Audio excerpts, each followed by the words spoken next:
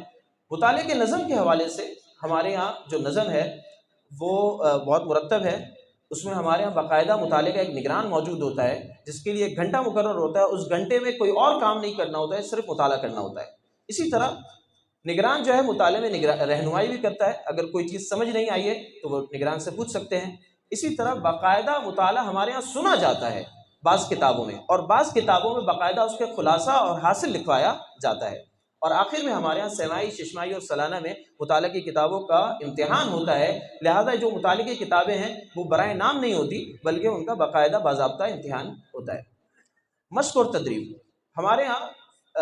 تخصص میں 130 فتاویٰ کا لکھنا ضروری ہوتا ہے۔ اس کی خصوصیت یہ ہے کہ سب سے پہلے قرآن مجید کی آیت کا لکھنا ضروری ہوتا ہے، اس کے بعد اگر کوئی صحیح حدیث مل جائے تو اس کو لکھنا ضروری ہوتا ہے، اور اس کے بعد فقہی جزیات جو ہے وہ نقل کیے جاتے ہیں۔ اس کے ساتھ ساتھ ہمارے ہاں تعبیر کے اندر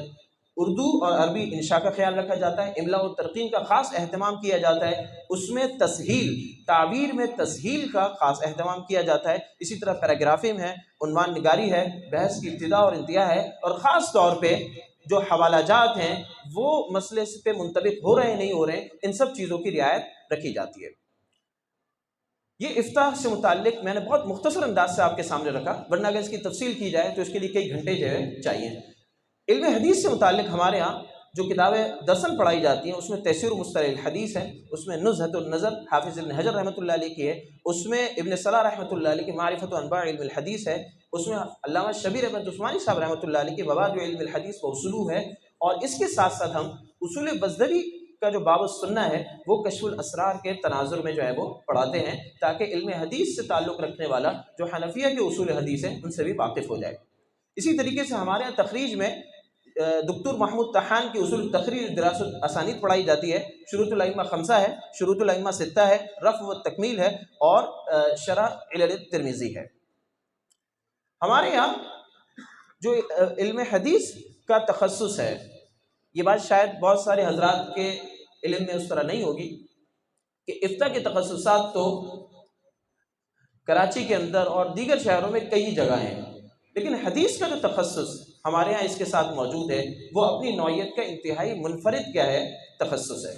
اس تخصص میں ہمارے ہاں فنون حدیثیہ کے ہر فن کے مصادر و مراجع کا تعارف کروایا جاتا ہے۔ حدیث، اصول حدیث، اسماء الرجال کے کتابوں کا تعارف اور ان کے مؤلفین کے طبقات کو بیان کیا جاتا ہے۔ اسی طرح اسبات، مشیخات اور مناہج محدثین پہ گفتگو ہوتی ہے۔ اسی طرح قدیم اور جدید جو مختلف طباعتی ادارے ہیں ان کی فہرستیں اور ان کے تعارفی نوٹ جو ہے وہ بیان کیے جاتے ہیں، اور مختلف لائبریریوں کا تعارف کروایا جاتا ہے۔ علم حدیث کی تدریس کی نمایاں خصوصیات، ہمارے یہاں اصول حدیث درس نظامی میں بھی پڑھے جاتے ہیں، اس میں بھی اصول حدیث کی کتابیں پڑھی جاتی ہیں، لیکن وہ عام طور پہ سرسری انداز سے ہوتی ہیں۔ تخصص کے اندر اصول حدیث کو گہرائی سے پڑھایا جاتا ہے، اصول حدیث کے مباحث میں سے ہر بحث کا فنی تعارف کروایا جاتا ہے، اس سے متعلق متقدمین اور متاخرین علماء حدیث کی آراء پیش کی جاتی ہیں۔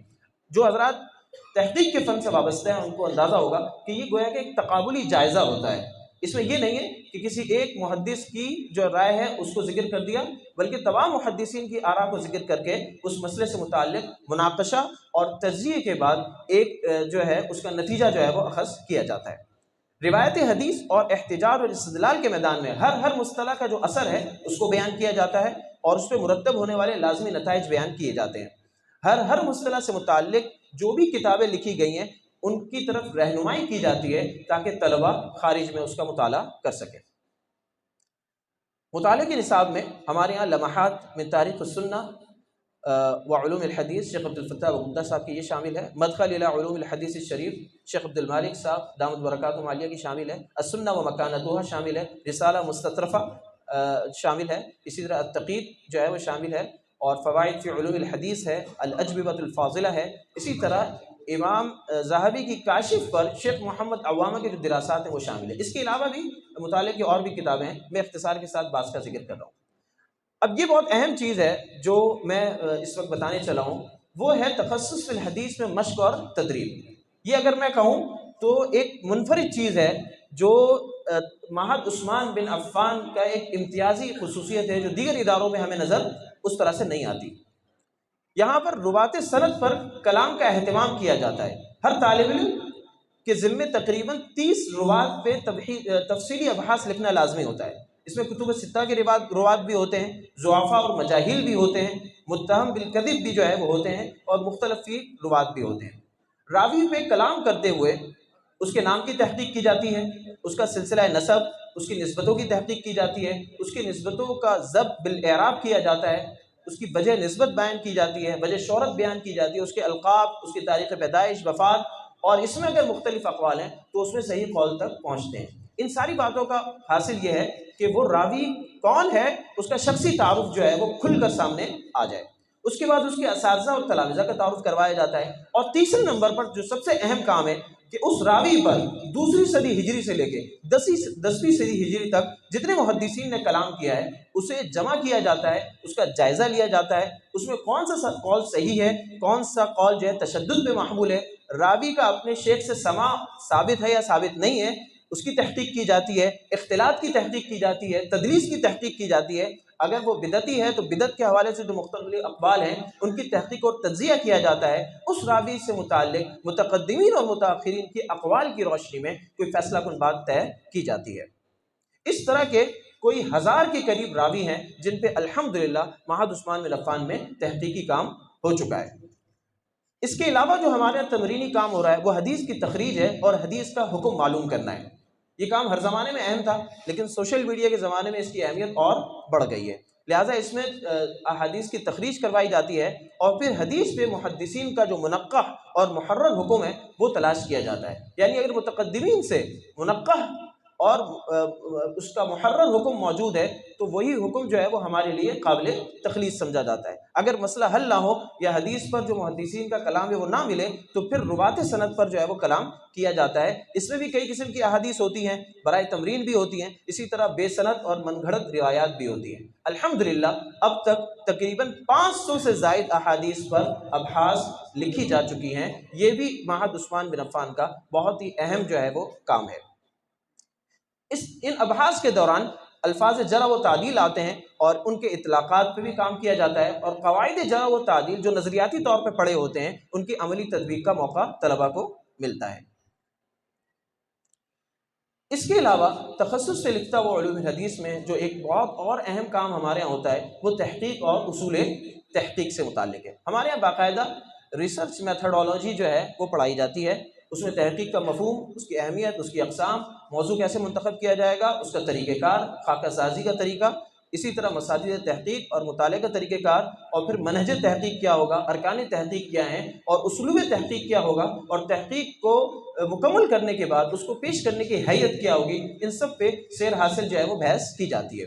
ہمارے یہاں صرف نظریاتی طور پہ ریسرچ یا تحقیق کو پڑھایا نہیں جاتا، بلکہ ہماری کوشش یہ ہوتی ہے کہ ہم ان سے عملی طور پہ یہ کام کروائیں۔ لہٰذا عملی طور پہ کام کروانے کے لیے ہر طالب علم کے ذمے انٹرویو اور سوال نامے بنانا ہوتا ہے، اور وہ مختلف شعبہ جات میں کام کرنے والے حضرات سے انٹرویوز کرتے ہیں اور اپنے انٹرویوز کو پھر جو ہے وہ تحریری صورت میں پیش کرتے ہیں۔ اسی طرح سوال نامے بنا کے مختلف مجموعوں سے ان کے تاثرات حاصل کرتے ہیں۔ اسی طرح مطالعاتی دورے جو ہے وہ ہمارے یہاں کیے جاتے ہیں۔ ابھی بھی کچھ دن پہلے فشری کا دورہ کیا گیا، اسی طرح سبزی منڈی کا دورہ کیا، اور مختلف جگہوں کے دورے کیے جاتے ہیں تاکہ طلباء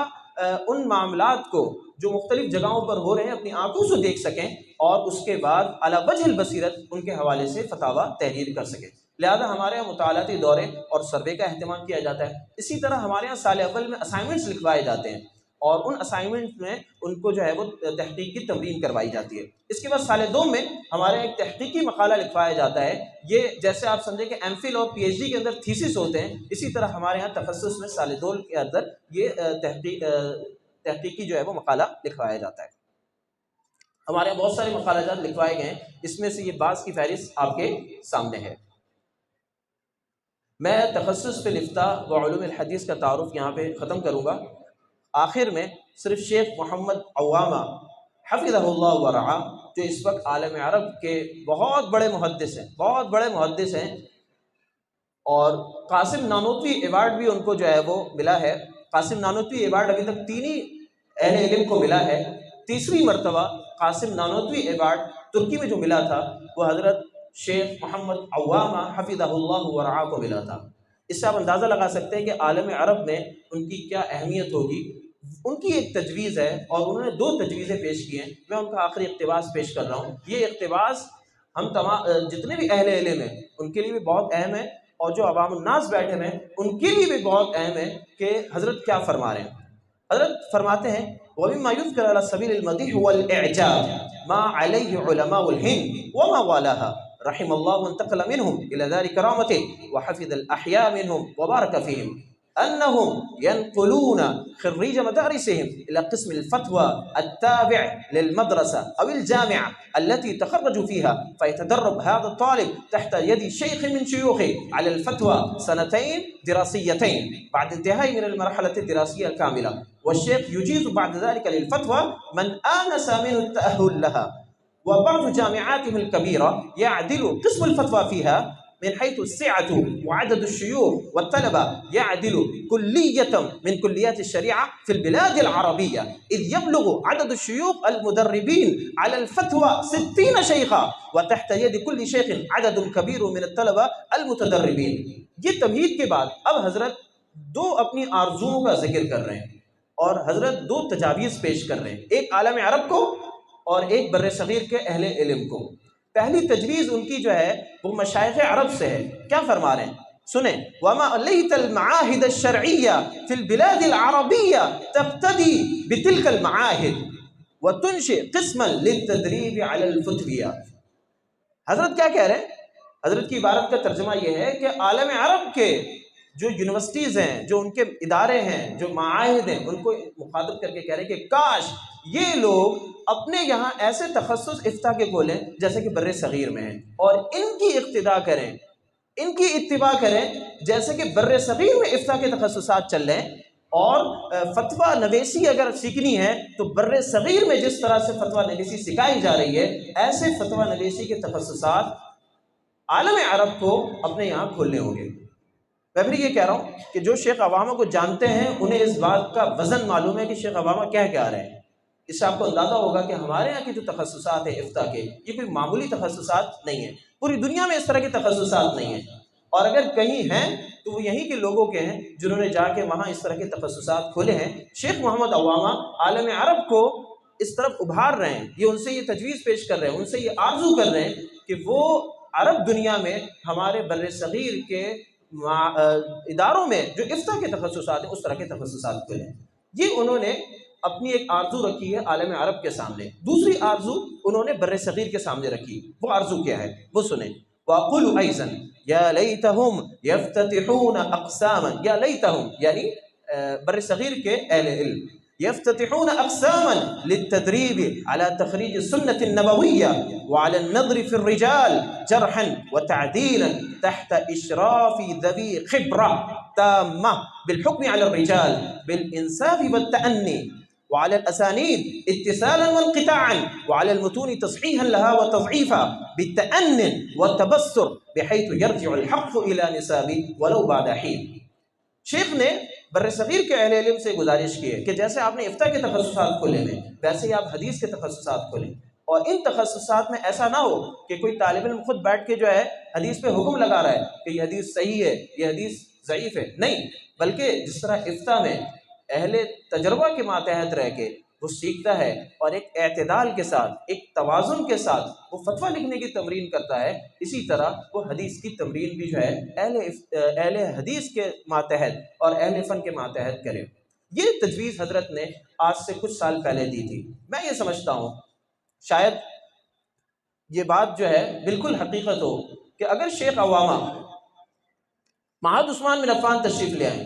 تو یقیناً شیخ یہ بات لکھیں گے کہ جو تجویز میں نے بر صغیر کے اہل علم کو دی تھی، آج وہ تجویز جو ہے معہد عثمان بن عفان کی صورت میں، اس کے تخصص الافتاء و علوم الحدیث کی صورت میں جو ہے وہ ہو چکی ہے۔ یہاں بالکل وہی منہج جس کی شیخ نے جو ہے سفارش کی ہے، شیخ نے آرزو اور تمنا کی ہے کہ لڑکے یا کوئی بھی فرد اکیلا حکم نہ لگائے بلکہ وہ سیکھے، اہل فن کے ماتحت سیکھے، تو ہمارے یہاں الحمدللہ حدیث پہ جو کام ہو رہا ہے، رجال پہ جو کام ہو رہا ہے، وہ اسی نوعیت کا ہو رہا ہے کہ اہل فن کے ماتحت ایک طالب علم فتویٰ حدیثی بحث لکھتا ہے، اور اس کو لکھنے کے بعد وہ